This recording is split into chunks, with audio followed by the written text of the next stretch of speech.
Are you ready for it?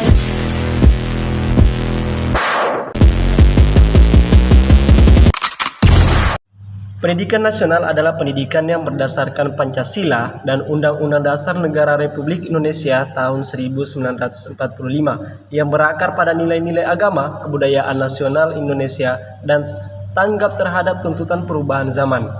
Hal ini sejalan dengan Undang-Undang Nomor 20 Tahun 2003 tentang Sistem Pendidikan Nasional, yang mana dalam pasal 3 disebutkan, pendidikan nasional berfungsi mengembangkan kemampuan dan membentuk watak serta peradaban bangsa yang bermartabat dalam rangka mencerdaskan kehidupan bangsa. Bertujuan untuk berkembangnya potensi peserta didik agar menjadi manusia yang beriman dan bertakwa kepada Tuhan Yang Maha Esa, berakhlak mulia, sehat, berilmu cakap, kreatif, mandiri, dan menjadi warga negara yang demokratis serta bertanggung jawab. Setelah kita mengetahui latar belakang pendidikan sebagaimana yang terjabar di atas, maka perlu kita ketahui program-program pendidikan itu sendiri.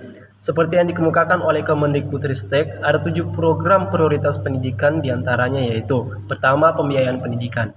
Nadiem mengatakan bahwa fokus Kemendikbudristek yaitu kemerdekaan akses untuk mendapatkan pendidikan tanpa terhalang pembiayaan melalui beberapa program pendidikan Kartu Indonesia Pintar atau KIP sekolah, KIP kuliah, tunjangan profesi guru, hingga pembinaan sekolah Indonesia luar negeri. Kedua, digitalisasi sekolah. Digitalisasi sekolah adalah bentuk kemerdekaan bagi peserta didik untuk mendapatkan informasi dan konten yang setara, seperti konten-konten kurikulum yang baik dan konten pengajaran. Berbagai macam bantuan digital perlu diberikan agar bisa diakses di daerah manapun. Ketiga, sekolah penggerak dan guru penggerak. Program prioritas pendidikan selanjutnya yaitu sekolah penggerak dan guru penggerak.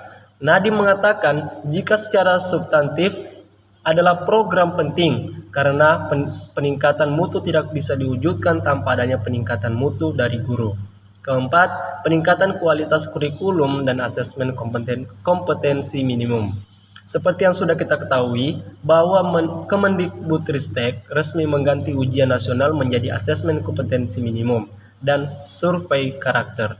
Kelima, revitalisasi pendidikan vokasi. Program Kemendikbudristek selanjutnya yaitu memfasilitasi unit pendidikan vokasi dengan industri. Program ini adalah bentuk kemerdekaan untuk sekolah SMK dan politeknik dalam menciptakan pakar-pakar, pelatih, dan guru-guru terbaik dari lingkungan industri. Keenam, program Kampus Merdeka. Dalam program Kampus Merdeka, universitas akan lebih otonom dan akuntabel, di mana mereka dapat menentukan spesialisasinya sendiri, termasuk dalam meningkatkan sumber daya manusia pendidikan tinggi, serta membantu universitas mendapatkan akreditasi tingkat internasional dan berkompetisi secara global. Dan yang ketujuh, pemajuan budaya dan bahasa. Program pemajuan budaya dan bahasa yang terdiri dari peningkatan sumber daya manusia dan lembaga kebudayaan, penguatan desa dan fasilitas bidang kebudayaan, acara kebudayaan dan program publik, warisan budaya tak benda, gerakan literasi nasional dan penerjemah, layanan kepercayaan dan masyarakat adat, hingga uji kemahiran bahasa Indonesia. Program pemajuan budaya dan bahasa ini sangat bermanfaat untuk menjaga dan menanamkan nilai-nilai budaya pada generasi selanjutnya. Mengenai program pendidikan tingkat provinsi, lahirnya Peraturan Menteri Agama PMA Nomor 13 Tahun 2014 tentang Pendidikan Keagamaan Islam yang memberikan harapan besar bagi pengembangan pendidikan pesantren daya di Nusantara. Pada tahap awal, ada 5 provinsi yang akan dijadikan sebagai pilot proyek pendidikan dinia formal ini. Salah satunya yaitu Provinsi Aceh. Program pendidikan dinia formal ini didirikan untuk memberikan hak-hak anak bangsa, akan diakui negara dan akan dibiayai sepenuhnya oleh negara, baik gaji guru maupun kebutuhan lainnya. Dijelaskan juga, semua guru yang akan mengelola program pendidikan dinia formal ini adalah guru-guru pesantren itu sendiri yang sudah memenuhi kriteria seperti telah meraih gelar sarjana dan berdasarkan aturan perundang-undangan yang berlaku. Guru-guru itu juga nantinya akan disertifikasikan. Syarat pendirian persyaratan teknis awal, syarat pendirian pendidikan dinia formal ini adalah adanya santri mukim atau menetap, minimal sebanyak 300 orang selama 10 tahun terakhir, yang dibuktikan dengan perkembangan jumlah santri mukim laki-laki dan perempuan dari tahun ke tahun berikutnya yang ditandatangani oleh pimpinan pesantren. Syarat lain yang harus dipenuhi oleh pesantren yang ingin menyelenggarakan pendidikan diniyah formal ini antara lain memiliki calon peserta didik paling sedikit 30 orang, mendapatkan rekomendasi dari kantor wilayah Kementerian Agama Provinsi setempat, memiliki tanda tangan daftar pesantren di kantor Kementerian Agama Kabupaten, Kota, dan Badan Hukum. Sebagaimana diketahui dalam Peraturan Menteri Agama PMA Nomor 13 Tahun 2014 tentang Pendidikan Keagamaan Islam, terdapat inisiasi lembaga pendidikan khas pesantren yang mampu mengangkat angka partisipasi kasar (APK), yaitu Pendidikan Diniyah Formal Ma'had Ali, Satuan Pendidikan Muadalah pada Pesantren, Pendidikan Kesetaraan dan Penyetaraan Lulus Pesantren dan Madrasah Diniyah Takmiliyah dengan pendidikan formal setelah lulus ujian yang diselenggarakan oleh satuan pendidikan yang terakreditasi.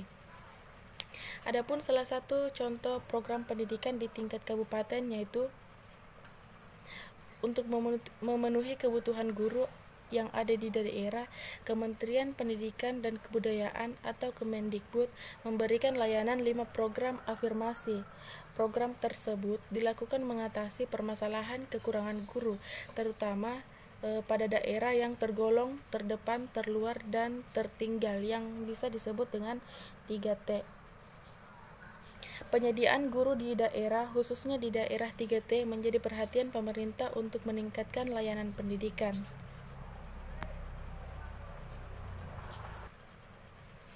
Program afirmasi tersebut adalah yang pertama, program sarjana mendidik di daerah 3T.